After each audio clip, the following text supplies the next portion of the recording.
Bonjour, alors, vous êtes pour le RIC ou contre le RIC? Depuis quelques jours, le référendum d'initiative citoyenne, on dira donc le RIC, R-I-C sur ce plateau, est devenu la revendication principale, pour ne pas dire unique, d'un certain nombre de gilets jaunes. Alors, avant de se demander si on est pour ou si on est contre, il nous a paru important d'essayer d'expliquer comment marche le référendum d'initiative populaire ou citoyenne. Je ne sais pas très bien s'il y a une différence dans les pays dans lesquels il est appliqué. Et on va donc parler dans cette émission beaucoup de la Suisse, un peu de l'Italie, peut-être de quelques autres pays, avec nos trois invités, Juliette. Marthe Stefanini, vous êtes chercheuse au CNRS en droit. Vous travaillez particulièrement, entre autres, sur le droit constitutionnel et sur l'encadrement du droit au référendum. Richard Verly, vous êtes journaliste, correspondant du quotidien 6 Le Temps à Paris. Et par Skype, Alexandre Afonso, vous êtes politologue à l'université de Leiden aux Pays-Bas et vous travaillez sur les questions de politique migratoire autour desquelles beaucoup de référendums en Suisse ont eu lieu. Voilà, alors on va essayer avec vous trois de comprendre comment ce référendum fonctionne dans les pays dans lesquels il est en application, mais il faut peut-être rappeler d'abord comment le RIC est entré brutalement en quelques jours dans le débat politique français par la porte des Gilets jaunes. C'est ça, depuis le début du mouvement des Gilets jaunes, en fait, on l'a vu apparaître sur des pancartes, sur les gilets fluo, et particulièrement pendant l'acte 5, donc la manifestation du samedi 15 décembre, samedi dernier. Et l'un des visages assez connus du mouvement, Maxime Nicole, auquel on a d'ailleurs consacré un article, s'exprimait à ce propos sur la place de l'Opéra à Paris, samedi dernier, donc on peut l'écouter. Nous sommes là de devoir quémander les miettes d'une démocratie que vous et vos élus voulez bien nous donner. Nous venons donc avec une exigence concrète afin de sortir de cette crise démocratique. Présenter au peuple français par la voie du référendum un texte visant à modifier la Constitution dans le but d'introduire le référendum d'initiative citoyenne en toute matière.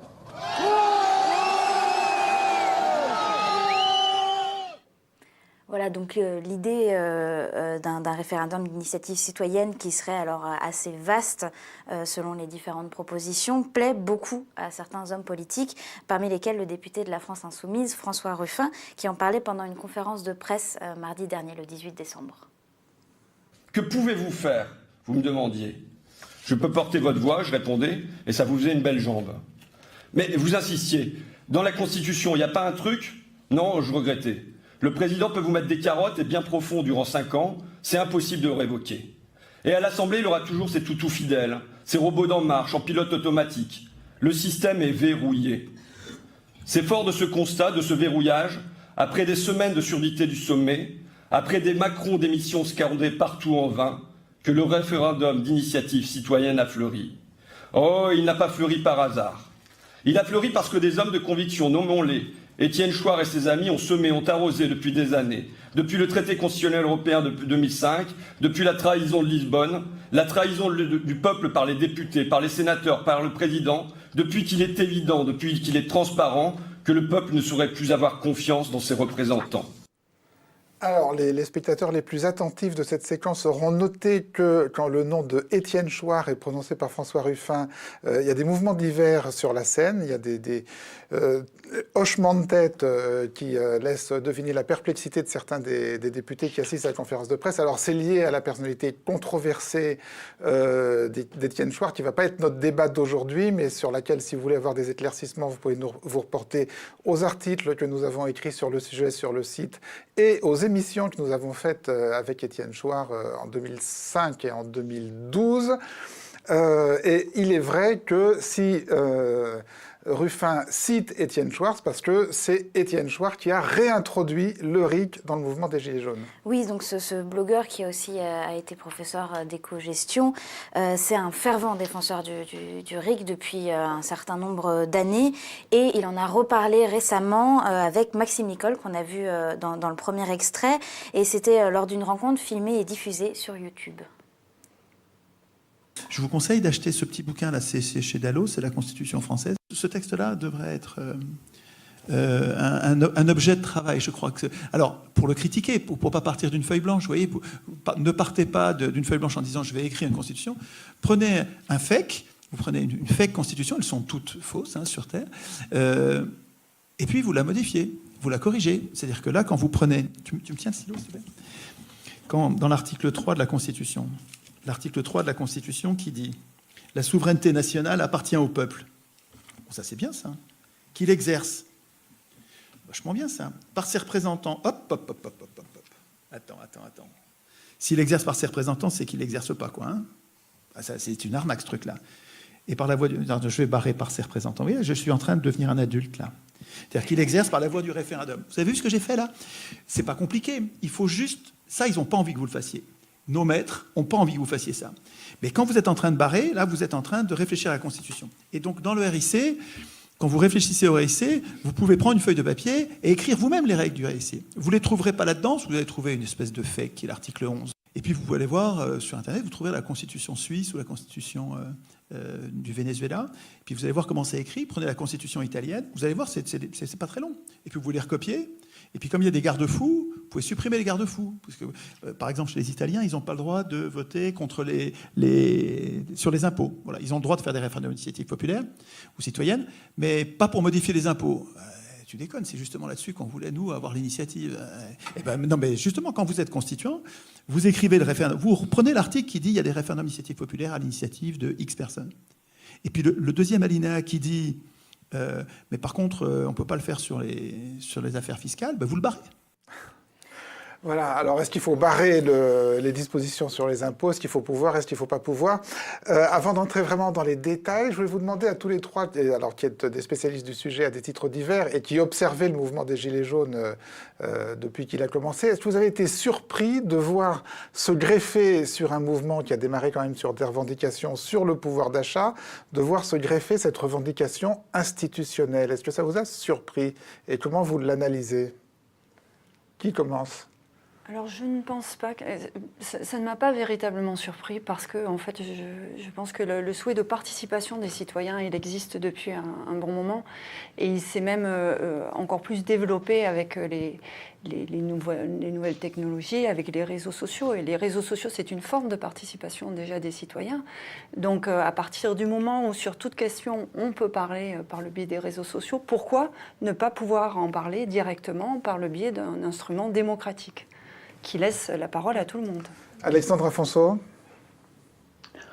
Moi, je pense que la revendication d'avoir plus de voix pour le peuple est une revendication assez classique qu'on entend souvent, non seulement au sein des Gilets jaunes, qui est un mouvement assez hétéroclite de ce que je comprends jusqu'à maintenant, mais même de la part de Marine Le Pen en France ou d'autres mouvements populistes en Europe. Donc sans les assimiler avec les Gilets jaunes, mais cette idée de restaurer le pouvoir au peuple est quelque chose qu'on a entendu assez... parmi d'autres mouvements qui en gros critiquent les élites et critiquent la classe politique, qui est aussi une des cibles des Gilets jaunes. Richard Verly, vous qui observez les Français à la loupe avec votre regard de citoyen suisse, vous vous attendiez à voir les Gilets jaunes récupérer comme ça le référendum d'initiative citoyenne? Alors, est-ce que je m'y attendais? Non, mais comme vous le disiez à l'instant, je ne suis pas étonné. D'abord, rappelons que l'histoire des Gilets jaunes démarre en partie par cette pétition sur change.org contre la hausse du prix du carburant. Donc c'est déjà une forme de référendum, comme vous le disiez, sur les médias sociaux. Quelque part, une pétition, c'est-à-dire c'est un appel aux citoyens à s'exprimer. C'est comme ça que le mouvement démarre, c'est comme ça que l'étincelle démarre. Donc ensuite, on voit une proposition référendaire recueillir l'adhésion de pas mal de gens. Ça ne me surprend pas. Ce qui me surprend quand même un peu, c'est deux choses. D'abord, moi j'ai pu le constater en discutant avec des manifestants, quand vous leur demandez de s'expliquer sur le référendum d'initiative citoyenne, vous avez en gros tout vient, y compris, et d'ailleurs Jean-Luc Mélenchon l'a repris à son compte, la révocation du président de la République. Donc là, on est quand même dans la forme extrême, c'est-à-dire un référendum qui, en quelque sorte, s'impose à toute la loi politique. Le référendum deviendrait la loi suprême, en quelque sorte. Ça, c'est, à mes yeux, très problématique, et je pense que ça n'existe nulle part. C'est l'exemple qu'on vous a cité en premier, quand vous demandez Moi, ce que je retiens des discussions que j'ai eues, ce qui revient, c'est le référendum de contrôle. Avec ce référendum, on va contrôler. On va faire en sorte que les gouvernants nous entendent, mais pas seulement nous entendent, nous obéissent. Et je suis frappé dans l'intervention que j'ai entendue de M. Chouard, il a dit nos maîtres. Mais quand il le dit, donc il dénonce ceux qu'il considère comme être les maîtres, à mon avis injustement, mais on sent bien que l'idée, c'est de faire du peuple, à travers l'instrument du référendum, le nouveau maître. Donc moi, j'ai été frappé par ça, c'est cette volonté, alors après on peut en discuter, on va en discuter, de contrôler l'action de représentants dans lequel non seulement on ne croit plus, pour X raisons, mais qu'on ne considère plus légitime. Et là, moi, je réponds tout de suite, parce qu'évidemment, en tant que Suisse, tout de suite, la question me vient. Ah oui, vous avez le référendum, c'est formidable, vous vivez dans un paradis démocratique, etc. Je dis toujours la même chose. Vous ne pouvez pas extraire le référendum suisse du système politique suisse. Et le système politique suisse est une démocratie représentative où le Parlement est tout à fait respecté. Alors, vous allez nous expliquer tout ça, de quelle manière on ne peut pas l'extraire, mais avant de vous nous l'expliquer, il faut présenter aux Français cette pratique suisse du référendum dans toute sa diversité. Alors, c'est l'exemple de référence avancé par tous ceux qui parlent du RIC, défenseurs ou commentateurs ces derniers jours, la Suisse. Donc, il existe plusieurs types de référendums en Suisse. Bon, généralement, le plus connu, c'est celui qu'on appelle la votation. C'est celui qui, quand même, revient assez régulièrement comme exemple. On vote beaucoup en Suisse, au moins 4 fois par an en termes de votation, si je ne me trompe pas. Et à chaque fois sur des sujets assez divers, comme on peut d'ailleurs le voir avec un montage de la télévision suisse qu'on a fait, qui mélange votation fédérale et votation locale. La Suisse a voté. Bonjour à toutes et à tous. Bienvenue dans cette émission spéciale à la carte de la démocratie helvétique. Cet après-midi, rien que des propositions alléchantes, autodétermination, surveillance des assurés, vaches à cornes et de nombreux rendez-vous cantonaux et communaux. Dimanche prochain, jour de votation fédérale au Tessin, un autre objet divise la population de 8 communes. Après l'échec du parc Adoula en 2016, un nouveau projet de parc national pourrait voir le jour, le parc du Locarnais. La campagne est féroce et l'issue du scrutin très incertaine. Le 5 juin, vous les Suisses et les Suisses, vous devrez dire si vous voulez qu'on vous verse chaque mois un revenu sans condition et donc sans travailler. Très nettement rejeté aujourd'hui l'initiative pour l'institution d'un avocat des animaux. C'est non à un peu plus de 70%. Enjeu aujourd'hui, notre alimentation, notre mobilité également à travers 2 initiatives pour des aliments équitables et pour la souveraineté alimentaire et puis une modification de la Constitution en faveur des voies cyclables. Dans le Jura, il n'y aura pas de prestations complémentaires pour les familles jurassiennes dans le besoin. Les citoyens ont préféré les soutenir en renforçant les subsides pour les primes de l'assurance maladie. Une vache digne de ce nom doit-elle garder ses cornes ? Non, non, vous ne vous êtes pas trompé d'émission, vous ne vous êtes pas trompé d'heure. C'est bien à cette question que vous devrez répondre le 25 novembre prochain.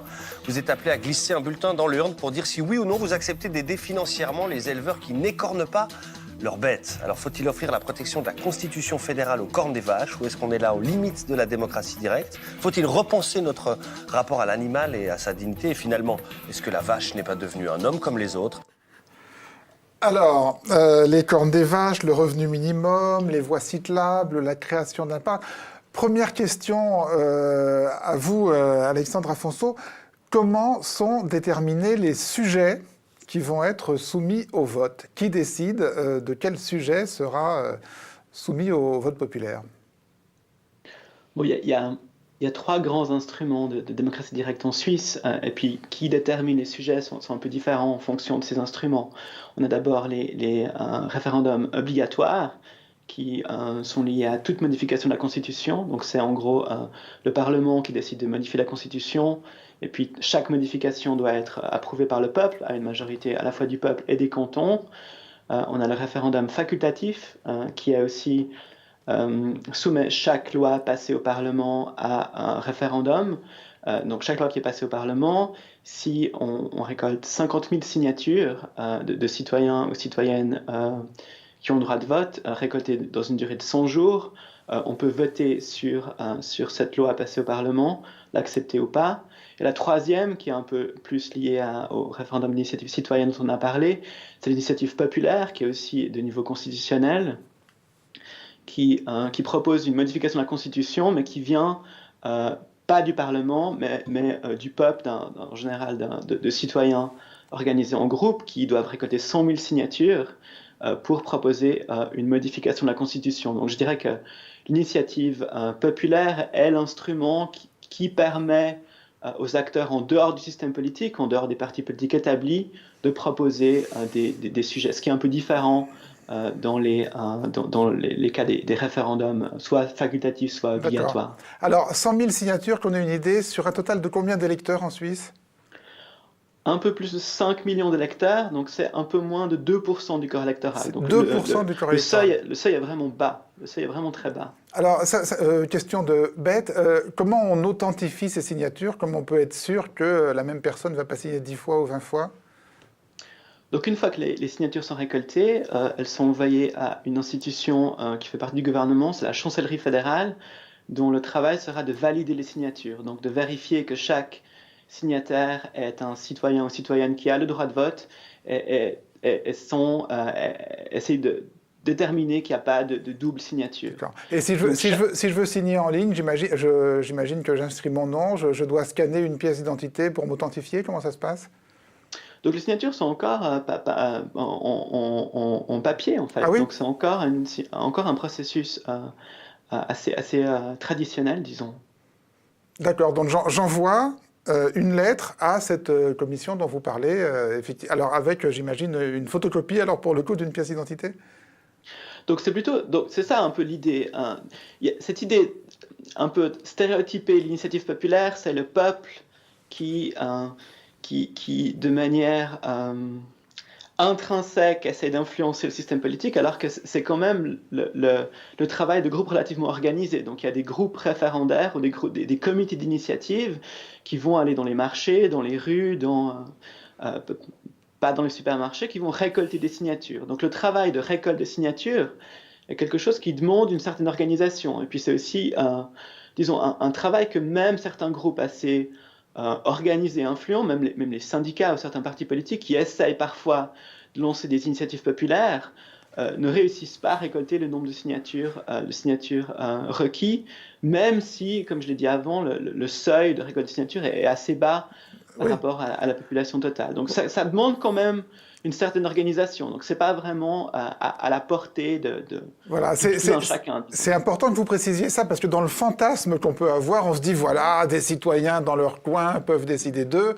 On se rend compte que dans la pratique, ce sont des groupes, des associations qui prennent l'initiative. Par exemple, dans le cas frappant du référendum sur les bêtes à cornes, vous pouvez nous raconter un peu comment ça s'était passé? Qui était à l'initiative? Alors, c'est un groupe, effectivement, de militants partis ruraux, mais qui ont trouvé une incarnation parfaite dans un personnage dont j'ai oublié le nom au moment où je vous parle, mais qui était un paysan alémanique qui a porté cette initiative d'une manière absolument fabuleuse, parce qu'il est un peu l'incarnation du paysan suisse tel qu'on l'imagine, avec la barbe, dans son étable, dans les alpages. Mais il existe, absolument. Et pourquoi je dis ça, et l'exemple que vous prenez sur les bêtes à cornes est un bon exemple, c'est-à-dire que un référendum exige, quel que soit d'ailleurs son niveau, il est évident... Adèle Bello, magicienne. Voilà, c'est lui. Avouez que quand vous avez une figure comme ça, vous avez quelqu'un pour porter surtout un référendum sur les bêtes à cornes. Mais alors quel était le moteur de ce monsieur? Lui, il était pour ou contre l'écornage Lui, il était contre, il était pour la protection. Il était pour la protection des bêtes à cornes. Et ce qui est très important, ça nous amène à parler de deux choses. D'une part, un référendum n'est jamais ou très rarement spontané.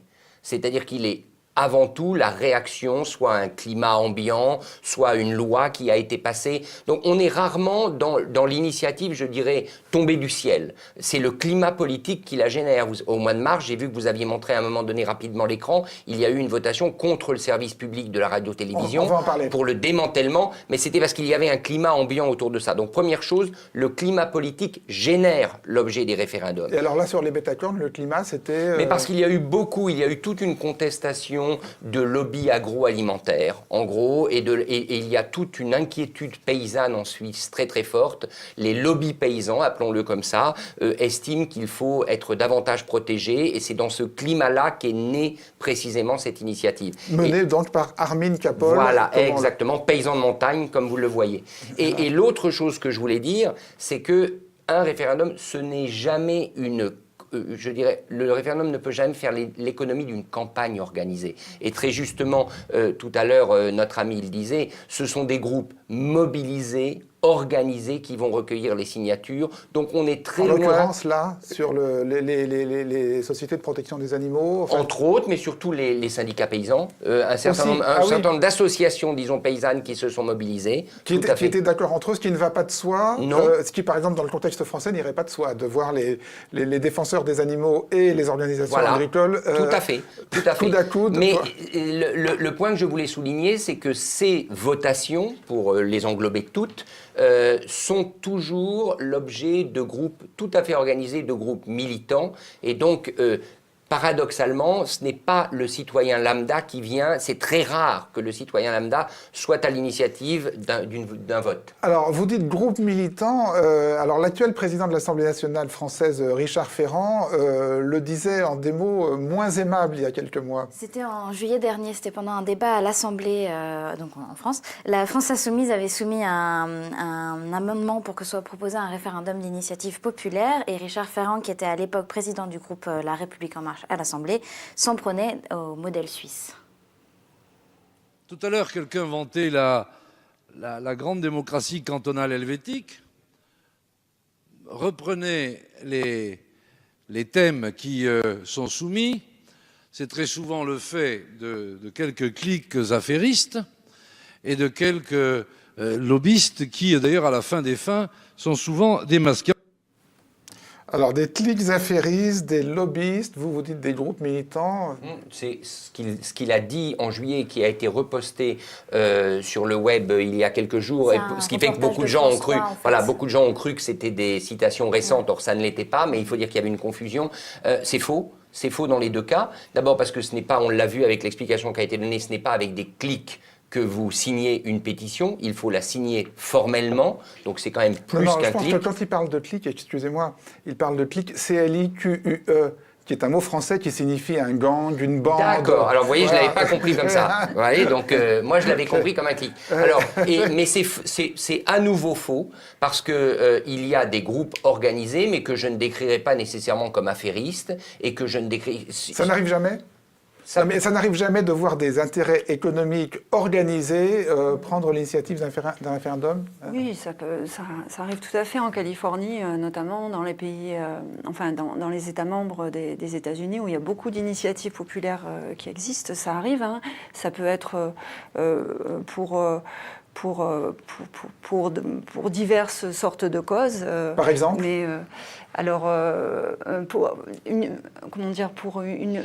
un affairiste. Oui, une clique affairiste, un lobby. Je n'aurais pas. Il y a pour certains lobbies, les lobbies anti-immigration, par exemple, les lobbies des armes, les lobbies qui défendent la peine de mort, qui sont pour la peine de mort ou contre l'avortement également. Par exemple, et le lobby des armes a été à l'origine de référendums d'initiative populaire aux États-Unis. Oui, tout à fait. Dans des États particuliers. On est bien d'accord qu'on parle à l'échelle des États, là. Oui, tout à fait. Au niveau des États membres, parce qu'aux États-Unis, il n'existe pas de référendum ni d'initiative populaire au niveau fédéral, parce qu'on s'est toujours méfié, en fait, justement de ces mouvements populistes, on va dire. Et du coup, en fait, ces initiatives populaires sont situées au niveau des États membres, et donc cela permet d'avoir un certain nombre de garanties lorsque certaines de ces initiatives, notamment, toucheraient à des aspects importants de la Constitution fédérale, et notamment les droits fondamentaux. On va y revenir. Alors, vous parliez de ce référendum qui a eu lieu sur la télévision publique. Je voudrais qu'on en dise un mot, Juliette. Oui, c'est une votation qui a beaucoup inquiété les journalistes suisses, et par ricochet, du coup, les journalistes français également. Donc, ça s'est passé en mars dernier. Donc, la Suisse votait pour savoir si elle acceptait ou pas de supprimer sa redevance audiovisuelle qui finance donc la radio et télé publique suisse.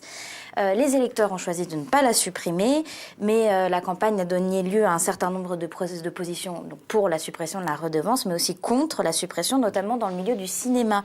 Et il y a notamment eu un clip qui a été diffusé dans certains cinémas et qui visait à mettre en garde contre la disparition du service public. Pour résumer, sans redevance, pas d'audiovisuel public. On peut regarder le clip. Tu consommes, tu paies ? Merci, rentre, vas-y. Très bien. Tu n'as pas de sous ? Tu sais ce que ça veut dire. Tu dis à tes parents, c'est comme ça maintenant. Tu paies aller à l'école, tu paies pas, tu peux pas. Merci. Comme pour l'enseignement, l'accès au sport, à la culture et à l'information est un bien commun. Votons non à Nubilag.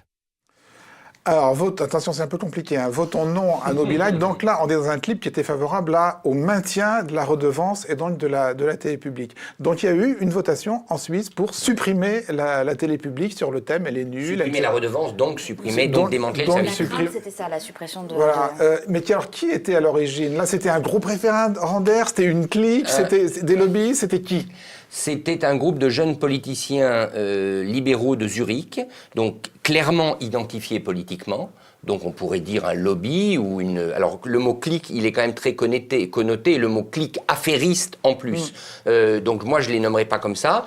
Ils ont décidé de poser une question extrêmement libérale, c'est-à-dire que nous n'avons pas de raison de payer une redevance qui quand même est nettement plus chère en Suisse qu'en France. Elle est autour de 450 € par an. Nous n'avons plus de raison de la payer à l'heure d'Internet, où en gros déjà on paye un abonnement Internet qui nous permet d'avoir toutes les chaînes du monde entier. À quoi sert encore d'avoir un service public de radio-télévision? Elle a été rejetée à 70%, cette initiative. 70%. Voilà, à peu près. Et vous voyez, je la fais suisse, puisqu'on parle de votation en Suisse. Et moi, alors sur une question comme ça, personnellement, moi je trouve que la question, c'est pas mal qu'elle ait été posée. Très franchement. Le débat a été énorme, mais c'était bien qu'il y ait un débat. Il y a un sentiment qui existe en Suisse que le service public de la radio-télévision est un peu un mammouth. Il me semble qu'en France, c'est aussi le cas. Et qu'on voulait que ça ait forcé une réflexion sur le rôle de ce service public. Et surtout que, in fine, les Suisses aient eu l'intelligence de rejeter cette initiative. À titre personnel, ça me paraît extrêmement sain. Alexandra Fonso. Je pense que l'initiative Nubilag, donc pour l'abolition de la redevance TV, était aussi un bon exemple des effets indirects de la démocratie directe en Suisse, dans la mesure où cette initiative a été refusée, mais en même temps, la redevance a de fait été massivement réduite aussi par le Parlement. Donc c'est souvent ce qui se passe quand on a ce genre d'initiative, c'est que sous la menace d'une acceptation d'une proposition assez radicale par le peuple, le Parlement ou le gouvernement fait une proposition qui va dans la même direction que l'initiative, mais de manière un peu moins radicale. Donc je pense que par rapport aux effets politiques de la démocratie directe, ces effets indirects sont sûrement même plus importants que l'acceptation des initiatives elles-mêmes. Si on regarde par exemple le nombre d'initiatives qui ont été acceptées, il y en a eu environ... le nombre d'initiatives sur lesquelles on a voté depuis 1893, un peu plus de 200, il y en a 22 qui ont été acceptés. Donc le taux d'acceptation est vraiment bas. Par contre, les effets indirects sont sûrement beaucoup plus importants que le nombre effectif d'initiatives qui ont été acceptées. C'est intéressant. La redevance a été diminuée de quel ordre ? Ça, je pense que Richard serait plus en mesure de... Non, il sait pas. Non, mais de manière, c'est pas encore entré en vigueur, parce que ça rentrera en vigueur en 2019, je pense, au plus tôt. Et je ne pourrais pas répondre. En tout cas, le gouvernement s'est engagé effectivement à la réduire. D'accord. Alors, on voit à peu près comment ça fonctionne en Suisse. Donc, du coup, débat en France sur le thème, est-ce que l'exemple suisse pourrait être transposable à la France? Donc, toute une série de réactions, vous les avez certainement entendues dans les tout derniers jours, toute une série de réactions d'élus politiques et d'intellectuels français. On va commencer par l'écrivain François Sureau. Oui, on ne peut pas dire que l'idée d'un référendum soit bien accueillie par un certain nombre de personnalités publiques. Donc, exemple avec l'écrivain François Sureau, qui était reçu mardi 18 décembre dans la matinale de France Inter.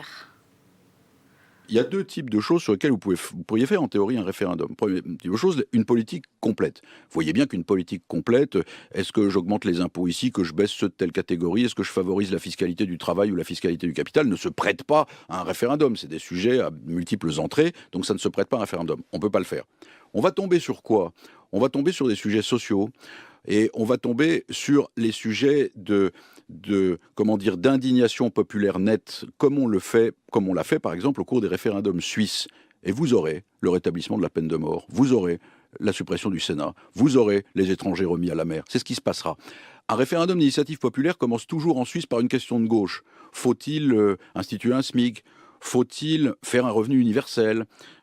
Faut-il supprimer les privilèges fiscaux de certains cantons ? Et le résultat, c'est les trois exemples que je viens de donner, sont négatifs. Non, il ne faut pas faire un SMIC. Non, il ne faut pas supprimer les privilèges fiscaux de certains cantons. Non, il ne faut pas faire un revenu universel. Mais en revanche, on peut supprimer les minarets. C'est ce qui va se passer. Alors, c'est intéressant. Question de gauche, réponse de droite. Voilà comment, voilà la règle générale des référendums suisses, selon François Sureau. C'est quelque chose que vous avez constaté? Donc, il faut savoir que la démocratie directe en Suisse est un instrument des faibles. Donc, ce que Richard Ferrand disait avant, que c'est le fait de clics affairistes, les clics affairistes et les lobbies qui sont assez influents au Parlement suisse n'ont essentiellement pas besoin de la démocratie directe. Donc, disons que c'est vrai que les gens les groupes qui ont lancé des initiatives populaires sont plutôt des groupes qui se sentent marginalisés, donc soit à gauche, soit à droite, mais disons que la logique que M. Sureau met en avant sur une sorte de biais politique intrinsèque de la démocratie directe, des initiatives populaires qui iraient toujours dans une direction de droite, elle dépend aussi des rapports de force politiques qui existent. Non, mais sur la Suisse, qu'est-ce qu'on constate? On constate qu'en général, les réponses au référendum sont plutôt des réponses de droite, c'est-à-dire par exemple sur la question de l'immigration, des réponses plutôt allant dans le sens de la xénophobie. Richard Verly. Deux choses. Dans ce que dit François Sureau mêle différents exemples. D'abord, il y a, c'est vrai, souvent des réponses de droite aux questions économiques et financières, lorsqu'elles sont posées, augmentation du salaire, ou création d'un salaire minimum, pardon, augmentation de l'âge de la retraite. Pourquoi? C'est non. Mais pourquoi? Parce qu'il y a un consensus majoritaire politique en Suisse pour une politique de droite, libérale. C'est la réalité politique de ce pays qui a un modèle économique qui est majoritairement soutenu par la population. Donc ce n'est pas très étonnant que lorsqu'on lui demande au peuple de le remettre en cause, le peuple refuse. Deuxièmement, il y a quand même des questions de droite. Que je sache, l'initiative sur l'interdiction de la construction des minarets, elle ne venait pas de la gauche. Elle venait de la droite et la droite l'a emportée. Et la droite d'ailleurs, l'UDC en l'occurrence, notre parti de droite dure, est extrêmement présent sur le terrain des initiatives. La question dont on vient de parler du démantèlement du service public, c'était également une question de droite, et là, pour le coup, elle a été refusée. Donc je crois que c'est beaucoup plus compliqué que ce que dit François Sureau. Et enfin, j'ajoute une autre chose, c'est qu'il est dit et il est pratiqué en Suisse le fait que vous ne pouvez pas, par une votation, remettre en cause les engagements internationaux du pays. Par exemple, la peine de mort, ce n'est pas possible. Le tribunal fédéral vient de déjuger une votation du canton de Vaud, donc au niveau cantonal, sur des quotas pour les étrangers. Le tribunal fédéral a invalidé le résultat de cette votation. Donc je crois qu'il existe des éléments de verrou, il existe des éléments de contrepoids. C'est trop facile de caricaturer ainsi, mais encore une fois, je le répète, et c'est vraiment très important, vous ne pouvez pas sortir la démocratie directe suisse du système politique helvétique. C'est intéressant ce que vous venez de dire sur les engagements internationaux. Ça veut dire que les engagements internationaux de la Suisse n'ont pas interdit, si je vous comprends bien, que se tienne le référendum. Alors que ça aurait pu être le cas, on aurait pu interdire a priori, on aurait pu dire, bah non, la question, là, elle va contrevenir aux engagements du pays, donc pas de référendum. Non. Sur les valeurs fondamentales, les engagements internationaux sur les valeurs fondamentales. Mais il a été invalidé. Oui. D'accord. Oui.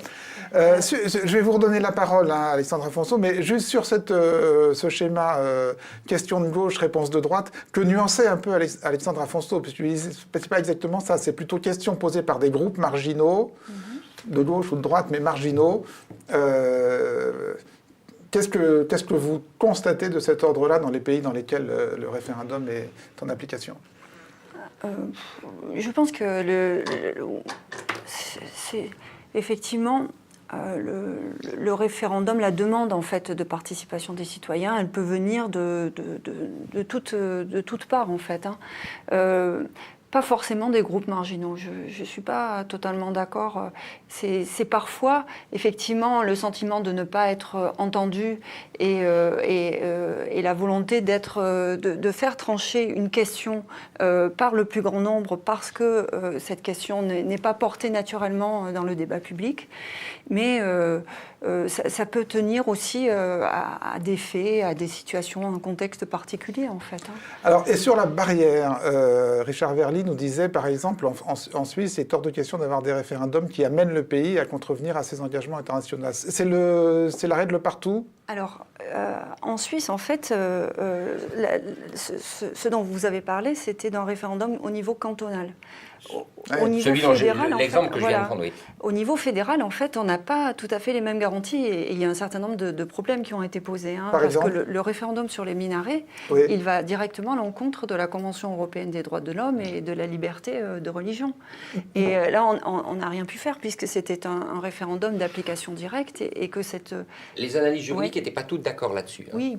Oui, mais ça a été tranché dans le sens le référendum est valable. Mais en fait, la seule limite... Il y a sur des sujets, il y a un vrai problème, c'est que sur un certain nombre de sujets typiquement qui sont à...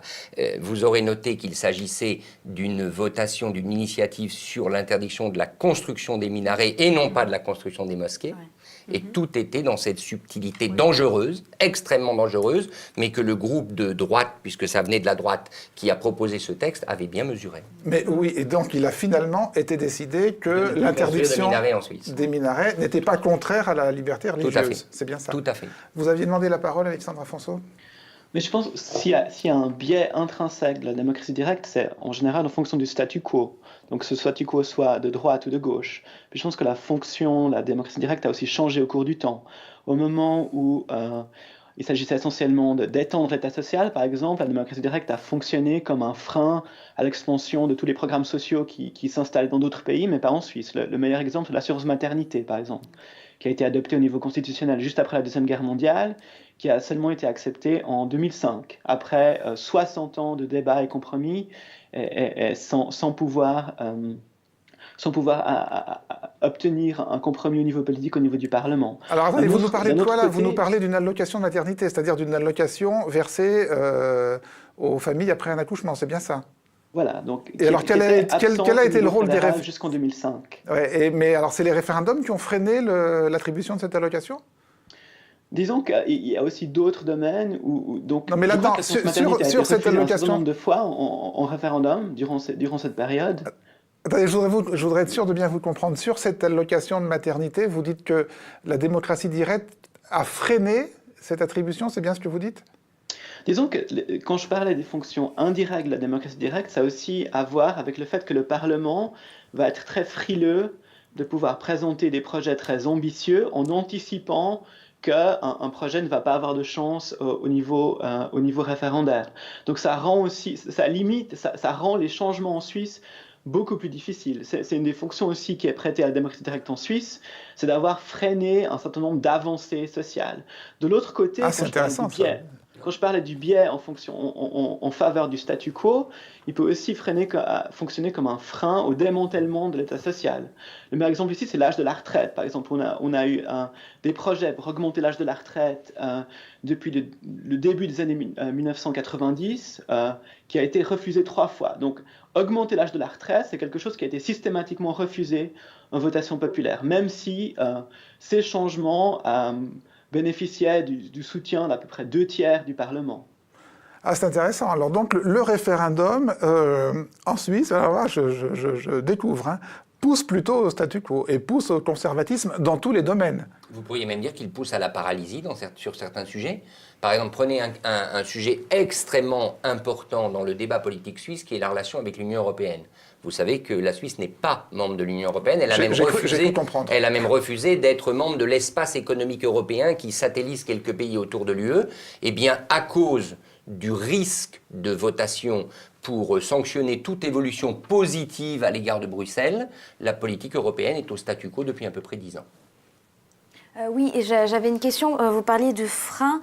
La votation, il y a une votation en 2014 contre l'immigration de masse qui devait, justement, celle dont vous parliez, je suppose. Moi, j'avais compris qu'elle était au niveau fédéral, mais du coup... Non, il y en a eu différentes. Il y en a eu 2, c'est ça. Celle fédérale, si j'ai bien compris, après que donc le oui l'ait emporté dans le sens pour une réduction de l'immigration de masse, la loi qui a été proposée au Parlement est beaucoup moins, finalement, également forte et elle n'instaure pas de quotas, par exemple, qui étaient demandés par le référendum. Je ne sais pas si je me trompe Vous ne ou vous trompez pas, là vous soulevez un cas particulier où on peut dire que, disons les choses comme elles sont, le gouvernement a essayé de tordre le bras à une initiative qui était claire, et le gouvernement, pour respecter ses engagements internationaux et pour la stabilité de ses relations avec l'Union européenne, puisque c'était une mise en cause directe de la libre circulation, a trouvé une application particulièrement byzantine qui fait qu'aujourd'hui, les groupes qui avaient remporté cette initiative accusent d'ailleurs le gouvernement de trahison.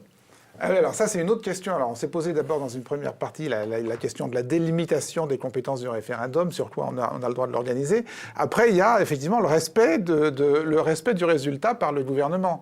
Et donc là, vous nous citez un exemple où le gouvernement n'a pas respecté le résultat.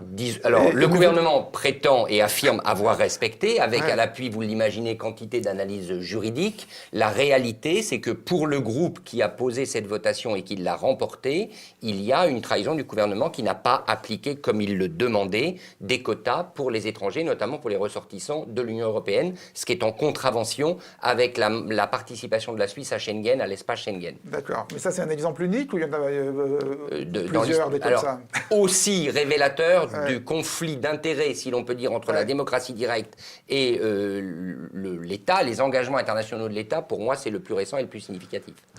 Alors, qu'est-ce qui pourrait se passer en France si on transposait? Ce qu'il faut dire, c'est déjà que la question a quand même été présente à la dernière présidentielle. Oui, effectivement, ça fait partie en fait ça a fait partie de programmes de différents candidats, de Jean-Luc Mélenchon et de Marine Le Pen. On les entendait dans un débat au moment de la présidentielle évoquer des possibilités de version française.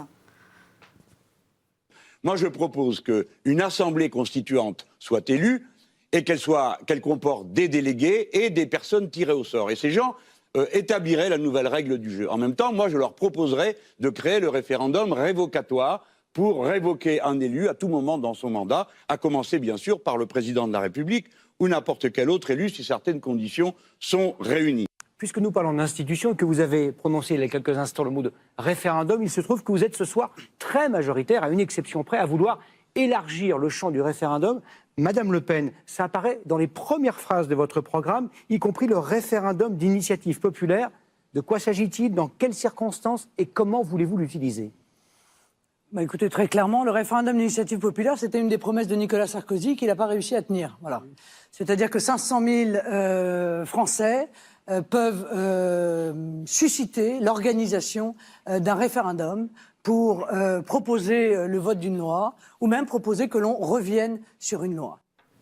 Bon, alors, première chose, c'était une proposition de Sarkozy, c'est faux. On a bien recherché la proposition de Sarkozy en 2007, il n'y a aucune proposition de cet ordre, il y a un truc qui s'en approche un peu, mais enfin qui n'a rien à voir. Le référendum révocatoire, c'est en service Oui, ça existe dans certains pays d'Amérique latine, l'Uruguay, le Venezuela, la Bolivie notamment. Ça existe aussi au niveau local aux États-Unis, au niveau des États fédérés. Donc oui, c'est quelque chose qui existe, mais c'est pas tout à fait le même fonctionnement de démocratie par rapport à ce que nous connaissons à l'heure actuelle.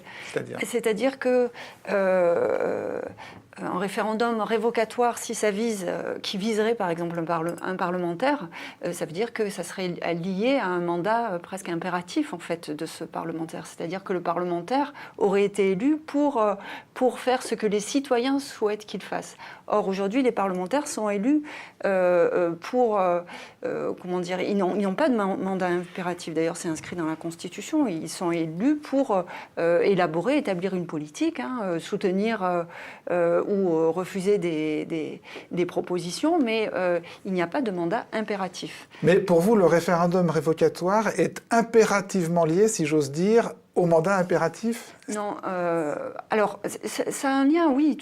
Ça peut avoir tout à fait un lien. C'est-à-dire, à partir du moment où les citoyens ne sont pas contents et veulent révoquer une personne parce qu'elle n'a pas satisfait leurs attentes, eh bien, ça veut dire que, effectivement, c'est impératif. Lorsqu'elles ont désigné cette personne, elles attendaient quelque chose en particulier de cette personne. On pourrait aussi imaginer qu'un référendum révocatoire existe sans mandat impératif. Je veux dire, j'ai élu monsieur machin, il n'a pas de mandat impératif, mais je ne suis pas content de la manière dont il remplit son mandat, donc on réunit les signatures et on...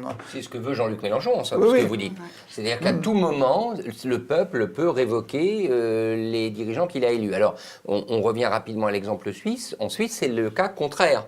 Et ça, il faut le souligner. Vous avez en fait en Suisse une cohabitation harmonieuse des légitimités. Le gouvernement, le Conseil fédéral, le gouvernement fédéral qui est composé de 7 ministres dans un dispositif de coalition permanente entre plusieurs partis de droite et de gauche, il demeure, quelle que soit l'issue d'une votation, y compris si cette votation le déjuge. Parce que souvent, le gouvernement s'engage sur un texte précis. Il mène la bataille. Eh bien, s'il est déjugé, il demeure. Donc, on n'est pas du tout, en Suisse, dans une tradition de référendum révocatoire qui me paraît, à titre personnel, extrêmement dangereuse, parce que c'est les aléas de tout. La crise qui intervient, un scandale quelconque qui fait qu'à un moment donné, une personnalité cesse d'être populaire et le redevient quelques mois après. Est-ce qu'il y a dans le monde des exemples de référendums révocatoires qui aient abouti à la révocation effective d'élus? Alors, moi, j'avais travaillé notamment sur des référendums révocatoires dans certains États américains qui visaient des juges, justement, des juges qui avaient remis en cause des initiatives populaires une fois qu'elles avaient été adoptées. Et parce que ces juges sont élus, les citoyens n'ont pas été contents de cette remise en cause, donc ils les ont révoqués. Et donc les juges ont effectivement été révoqués? Oui, tout à fait. D'accord. Donc ça c'est pour des juges. Et est-ce qu'il y a des exemples de personnalités politiques, d'élus politiques, parlementaires ou présidents qui aient été révoqués? Ah oui, dans plusieurs États, tout à fait, au niveau... Américain? Oui, dans plusieurs États américains, au niveau local. Non mais des personnalités de quel niveau alors? Alors ça peut être des parlementaires en fait, des parlementaires au niveau des parlements des États américains. Oui, il y a des parlementaires d'États américains, je ne sais pas quoi, le Wisconsin, la Géorgie, la Caroline, je donne des exemples au hasard, qui ont été révoqués à la suite qui peuvent faire l'objet tout à fait. Qui ont été oui, qui peuvent ou qui ont été? Non, en tout cas, ces procédures sont prévues. Non, mais moi, ma question c'est est-ce qu'il est arrivé que des élus soient effectivement révoqués? Il y a le référendum. La révocation, tout à fait. Oui, c'est arrivé. Oui, non, mais pour savoir si tout ça est très théorique et si on s'arrange toujours pour biaiser au dernier moment et ne pas appliquer les procédures prévues, ou s'il arrive que ça débouche. C'est ça Oui, c'est arrivé. Vous avez des exemples ou... Non, je n'ai pas d'exemple. D'accord. Non, mais c'est pour essayer de comprendre. Non, mais c'est très important quand même de faire la différence entre ce qui peut se passer sur le papier et ce qui se passe effectivement. Il y a un exemple en France qui est intéressant. Absolument, oui. Il en existe un, en fait, de référendum en France. Et d'ailleurs, Olivier Duhamel, le politologue qui était sur Europe 1 mardi dernier, en parlait. Je dis bidon ou poison. Je dis bidon si on a l'air d'accorder ce droit, mais qu'en fait on met tellement de contrôle pour éviter les erreurs, les catastrophes, qu'il ne s'exerce jamais.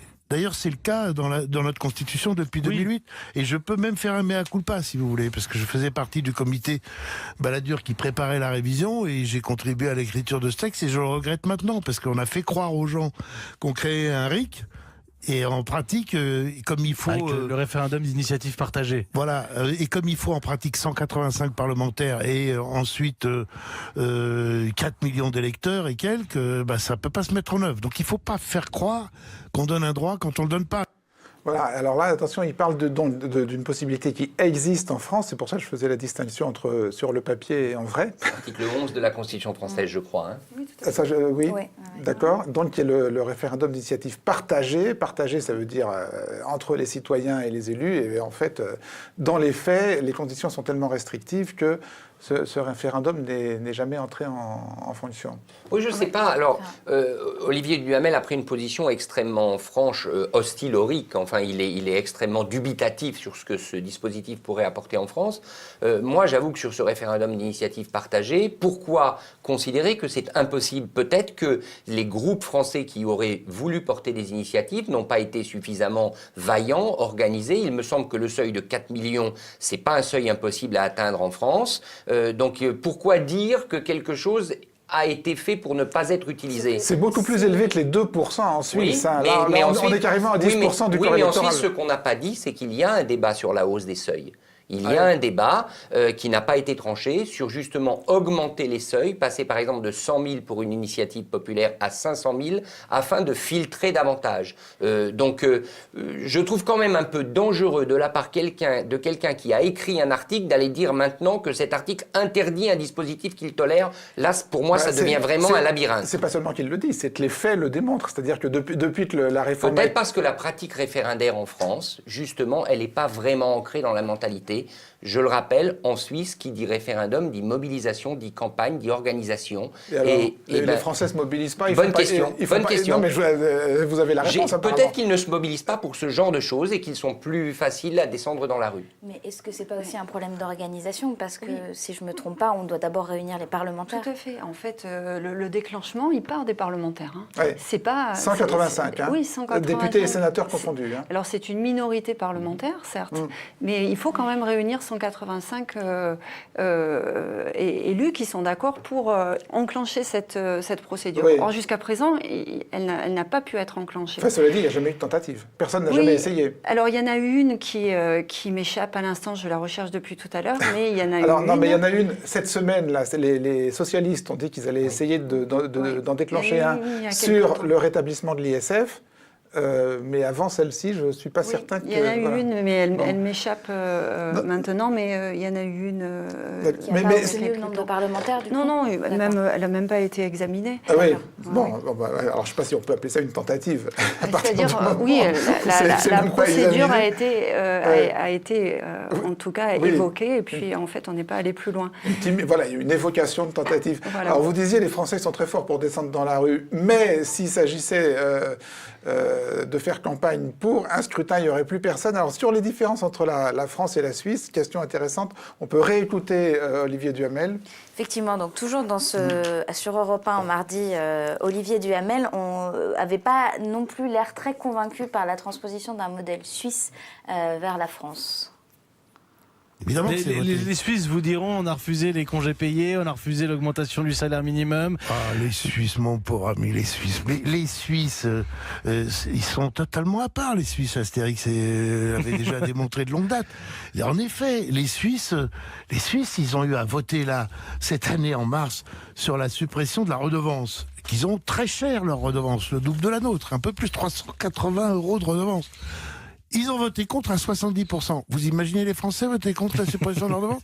Non, les Suisses, je suis d'accord qu'il y a l'exception suisse, mais qui croit que les Français sont comme les Suisses ne comprend rien ni aux Français ni aux Suisses.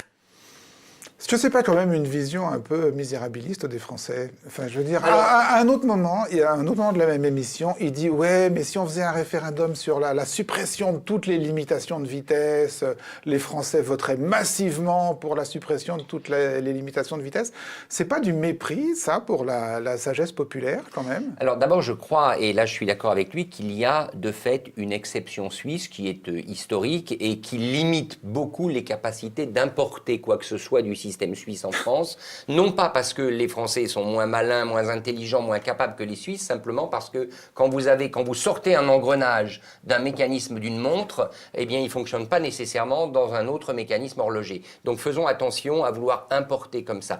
La deuxième chose, non, je ne pense pas du tout que les Français soient incapables de porter un référendum, je dis simplement que la culture référendaire, et peut-être que notre ami universitaire pourra compléter, la culture référendaire est une culture de discipline. C'est dur de recueillir des signatures, c'est dur de mener une campagne et c'est dur de la perdre parce que vous avez beaucoup de chances de la perdre et il faut l'accepter. Une sur deux. Donc, ça dépend. Il y a quand même des initiatives dont vous pouvez penser à l'avance qu'elles risquent fort de perdre. Les initiatives sur la Suisse sans armée, par exemple, il y en a eu plusieurs, et ceux qui les ont menées savaient quand même qu'ils avaient de très fortes chances de la perdre. Donc, il y a une discipline du référendum qui, à mon avis, n'est pas moindre que la discipline de la démocratie représentative. Et c'est là où j'ai un problème, c'est que j'ai l'impression qu'aujourd'hui, le consensus général, c'est de dire le référendum, c'est facile. On peut poser une question comme ça, et les gens vont se prononcer. Non, c'est difficile de mener des référendums. Sur la discipline référendaire, Alexandre Afonso? C'est une critique qu'on a entendue souvent, même en Suisse, au début, à la fin du 19e siècle, quand on a introduit l'initiative populaire. Les acteurs politiques disaient que ce serait le triomphe de la démagogie. Donc le même genre de critique qu'on entend maintenant par rapport à l'introduction du RCI en France. Maintenant, comme Richard Verly l'a dit, ce que font les citoyens de la démocratie directe peut changer, vient avec la pratique. Et je pense que comme certaines votations l'ont montré récemment, disons, le choix le plus disons, démagogique ou le plus facile qu'on pourrait attendre n'a en fait pas rassemblé une majorité. On peut penser, il y avait aussi une initiative pour les 6 semaines de vacances, on sous-estime aussi la capacité des citoyens de faire un choix plus ou moins rationnel, de peser le pour et le contre, les conséquences de leur choix. Et ça vient aussi avec la pratique. Donc la Suisse, c'est un pays qui a une tradition de démocratie directe qui date de plus de 100 ans. Puis on sait que dans les pays récemment, que ce soit en France, sur les référendums sur le traité européen ou en Angleterre sur le Brexit, que dans ces pays où le référendum est quelque chose de vraiment exceptionnel, les gens ont plutôt tendance à l'utiliser comme une sanction pour les gouvernants. Donc c'est peut-être ce genre de phénomène qu'on peut attendre si le RCI est introduit en France, mais sur le moyen ou long terme, les gens commencent à développer une attitude plus raisonnée de la démocratie directe et de leur choix. À la décharge des Français, il faut dire que l'expérience récente, on va dire, des 10-15 dernières années du référendum n'est pas très heureuse.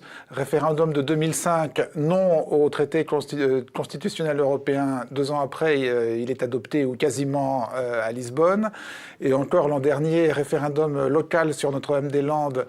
Localement, la population dit oui au transfert de l'aéroport. Et quelques semaines plus tard, le gouvernement prend une décision dans le sens contraire. Donc... Alors, sur ces deux cas, je ferai quand même une différence. N'oublions pas que quand Nicolas Sarkozy se fait élire en 2007, il met dans son programme le fait qu'il supportera un traité européen et qu'il ne repassera pas ce traité en référendum. Donc il avait prévenu, reconnaissons cela. Mais juste, en effet, un point, c'est qu'il y a pire en France, il y a une collision de traditions entre une tradition référendaire et une tradition plébiscitaire. La tradition en France quand même du référendum, c'est le pouvoir qui le décide pour s'auto-plébisciter. Éventuellement, ça ne marche pas, on a vu le général de Gaulle en 1969. Or, le référendum, ce n'est pas un plébiscite. Et le peuple est raisonnable quand il comprend qu'on lui demande de voter sur un objet précis. Parce qu'à ce moment-là, il étudie cet objet. Là aussi, discipline référendaire, il faut préparer le dossier, le préparer de manière méthodique pour que les gens comprennent de quoi il s'agit. Et là, moi, c'est là où je vois un hiatus, c'est qu'en France, la tradition plébiscitaire, autrement dit ce qu'on peut appeler le vote sanction ou le vote approbation pour une personne ou un gouvernement, me paraît très ancrée. Qu'est-ce qu'il en est en Suisse de l'autorisation ou pas de la publicité électorale dans les campagnes référendaires? Parce que moi, je pense que ça peut être un élément de déséquilibre important. C'est-à-dire qu'on sait qu'une campagne électorale, ça coûte en... alors, il y a de l'huile de coude militante, hein, mais je veux dire, ça coûte aussi en argent. Il faut imprimer, il faut faire des clips, il faut acheter des espaces. Comment ça se passe en Suisse? Alors, il y a un dispositif légal qui délimite, comme vous le dites, les espaces, les affiches, les endroits où vous pouvez mettre ces affiches, mais il y a incontestablement un facteur argent qui joue, mais je dirais comme dans toute campagne électorale, et surtout au-delà du facteur argent, un facteur qu'on pourrait appeler celui de la caricature. La fameuse affiche, je ne sais pas si vous l'avez éventuellement gardée, sur les minarets, où vous avez les minarets qui étaient transformés dans l'affiche en missiles. Vous aviez un minaret montré comme... Voilà, exactement. Bon, là, il est évident que la force de l'image, qui est celle de la caricature, peut potentiellement influer beaucoup sur la décision finale. Oui, enfin, c'était pas exactement ma question, parce que ça c'est une caricature et elle peut être diffusée sans que ça coûte un sou grâce à Internet. Ma question, c'était plutôt sur l'achat d'espaces publicitaires, par exemple, au cinéma ou à la télé, ce qui, là, coûte de l'argent. Alors, c'est réglementé. C'est réglementé, mais encore une fois, la différence de moyens, si la question que vous posez, c'est est-ce que les partis ou les milieux qui ont plus d'argent sont en meilleure position pour faire triompher leur position, ma réponse est oui. Mais je ne crois pas que ce soit spécifique à la Suisse. Alexandre Afonso, sur cette question de l'argent, du rôle de l'argent dans les campagnes? Bon, la seule limitation qu'il faut peut-être mentionner, c'est que la publicité politique est interdite soit à la radio, soit à la télévision. Maintenant, ce qui est vraiment différent entre la Suisse et la France, c'est l'absence presque complète en Suisse de régulation ou de contrôle du financement soit des campagnes politiques, soit des partis politiques. Ce qui est vraiment différent par rapport à la France. Quand on pense au nombre d'hommes politiques en France qui ont été parfois en prison pour violer les règles de financement des partis politiques, en Suisse, on n'a pas eu de scandale similaire parce qu'il n'y a simplement pas de règles qui réglemente l'argent qui a définitivement une influence sur les campagnes politiques et les élections. Ça veut dire quoi? Ça veut dire que c'est sans limite, c'est open bar, c'est-à-dire que les hommes d'affaires ou les intérêts économiques peuvent subventionner sans limite les candidats qu'ils souhaitent subventionner aux élections, c'est ça que vous êtes en train de dire? À ma connaissance, il n'y a pas de limite. D'ailleurs, il y a beaucoup. Donc en Suisse, on a aussi ce qui a une différence par rapport à la France, c'est ce qu'on appelle un parlement de milice, ce qui, en théorie, veut dire que les parlementaires font partie du peuple et ne sont pas parlementaires de profession, donc qui, en principe, auraient un meilleur contact avec la population, avec les électeurs.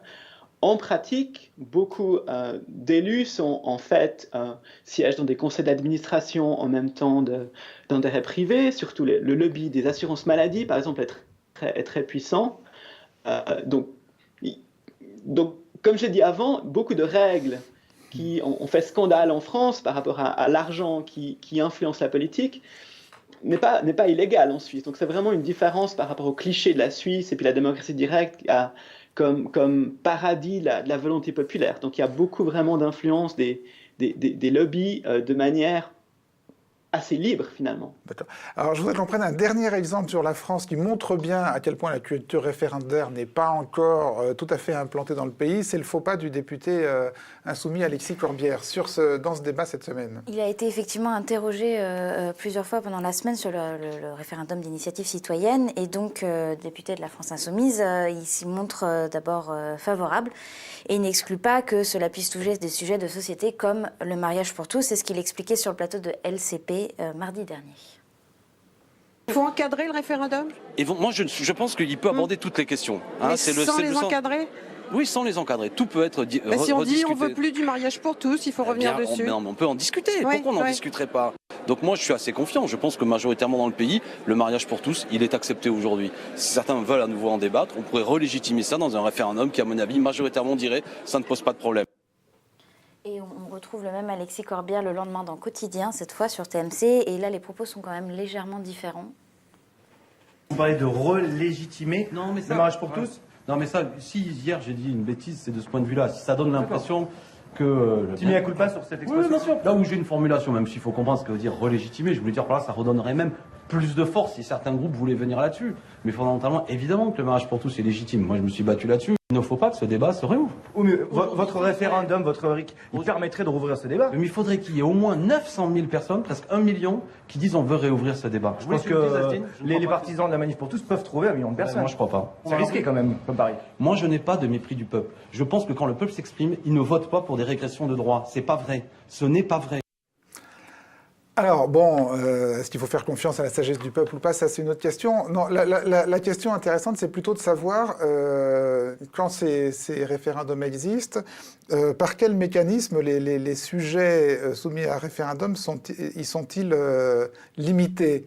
Vous nous avez dit tout à l'heure les alliances internationales de la Suisse. Les engagements internationaux sur les valeurs fondamentales. Excusez-moi, il n'y a pas d'alliance puisque la Suisse est neutre. Mais les engagements sur les valeurs fondamentales. Alors, un des aspects du débat en France aujourd'hui, c'est de savoir si, par exemple, le Conseil constitutionnel devrait valider un sujet de référendum avant d'en autoriser la tenue. Je ne sais pas qui a des lumières là-dessus.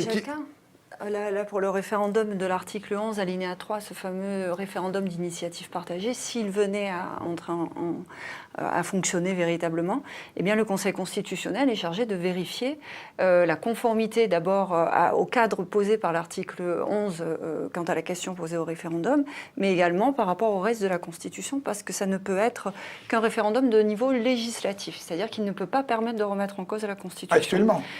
Oui, actuellement. tout à fait.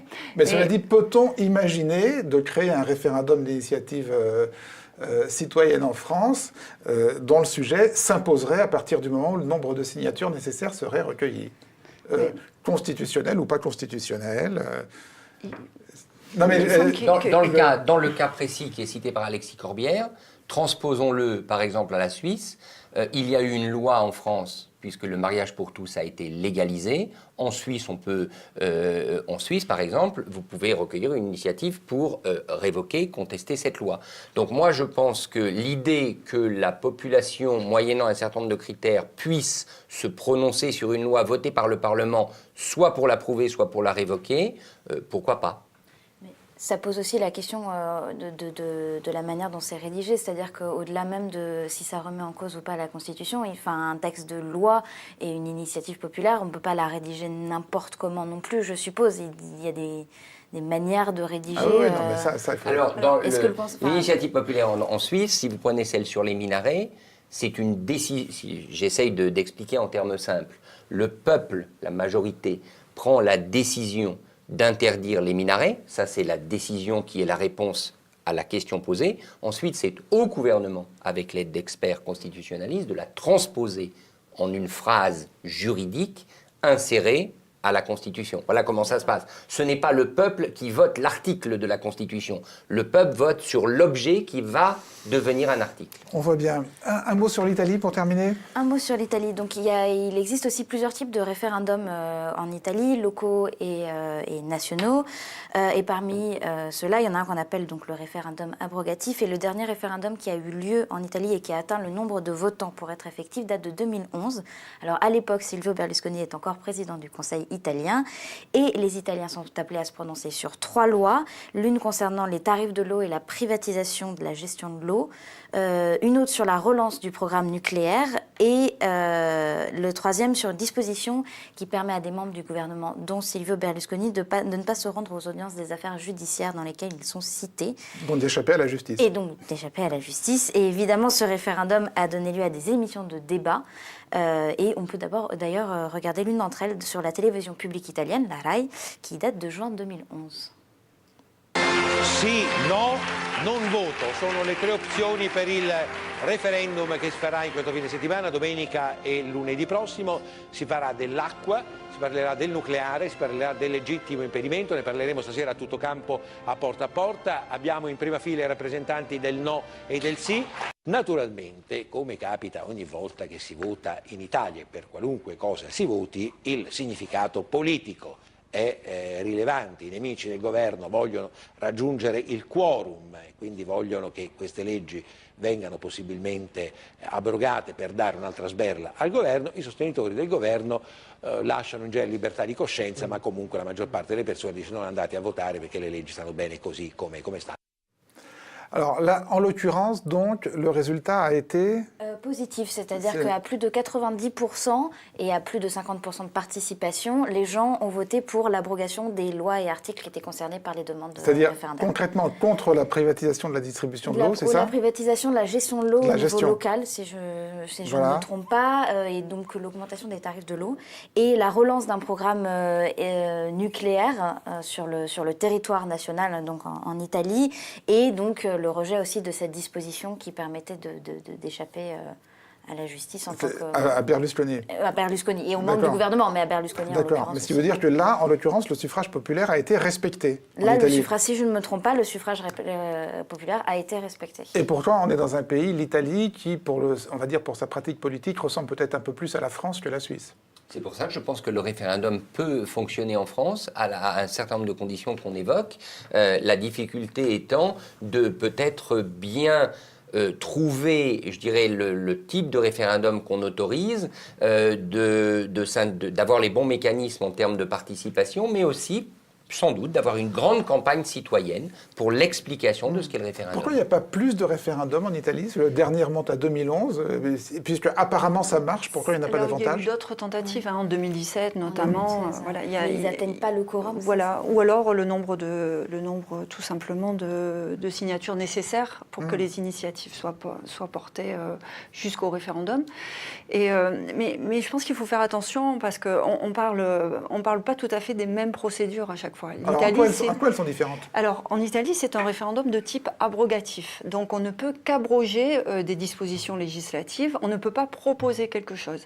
Le référendum suisse dont on parlait tout à l'heure, l'initiative populaire au niveau fédéral, l'initiative qui permet d'ajouter des dispositions à la Constitution, c'est une initiative de type propositif. En Italie, c'est interdit. C'est-à-dire qu'on ne peut pas faire ce qui a été appelé les référendums manipulatifs, qui vont permettre, par une abrogation, de créer une nouvelle règle, hein, de proposer quelque chose. Donc déjà, ça c'est différent. Et d'ailleurs, c'est un mécanisme qui est régulièrement contesté en Italie parce qu'on considère que finalement, c'est un petit peu trop étroit.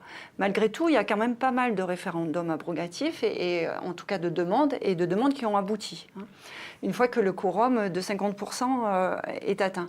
Et d'ailleurs, ça, c'est aussi une question intéressante parce que les initiatives populaires, finalement, il en existe de plus en plus dans le monde, hein, ces procédures, mais on voit qu'il y a pas mal de mécanismes qui sont mis en place, qui les encadrent, et ces mécanismes, pour certains, vraiment, c'est très important, notamment par rapport au respect d'un certain nombre de garanties démocratiques, de la Constitution, notamment, hein, des droits et des libertés fondamentaux. Mais il y a aussi cette histoire de quorum, c'est-à-dire qu'on estime qu'il faut que 50% notamment de la population participe pour que le référendum soit valide. Et on s'aperçoit que ce quorum, il est très très souvent exigé, et qu'en pratique, ça conduit au fait qu'il y a beaucoup de référendums qui finalement ne donnent pas lieu à des normes qui entrent en vigueur. Parce qu'il n'est pas atteint. Parce qu'il n'est pas atteint, tout à fait. Alessandra Fonso? Je pense qu'une différence importante qu'il faut mentionner entre la Suisse et puis les pays voisins, c'est qu'en Suisse, on n'a pas vraiment de système avec une majorité et une opposition. Donc, comme le disait Richard Verlier au début, le référendum en Suisse, la démocratie populaire en général, s'insère dans un système institutionnel qui est vraiment complexe. Donc on a d'un côté les référendums, les initiatives qui ont une logique plutôt majoritaire, où la majorité s'impose avec certaines limites. Donc, je parlais de la majorité des cantons face à la minorité, mais de l'autre côté, on a un système qui est complètement biaisé en faveur du consensus. On a les mêmes partis politiques au gouvernement depuis 1959. Le poids électoral des différents partis peut changer, mais il n'y a pas grand-chose qui change. Donc on a ce système où on évite cette opposition, où ce qui se passe souvent dans les pays environnants, quand on a un référendum, c'est un outil pour l'opposition contre le gouvernement et vice-versa. En Suisse, on n'a pas vraiment cette logique-là. Très bien, merci à tous les trois pour ces éclairages, ces débuts d'éclairage sur les mécanismes référendaires existants. Je pense qu'ils seront de nature à nourrir la réflexion de nos abonnés sur ce débat qui est amené à se développer en France dans les jours qui viennent, et en tout cas l'année prochaine. Merci de nous avoir suivis, à la semaine prochaine.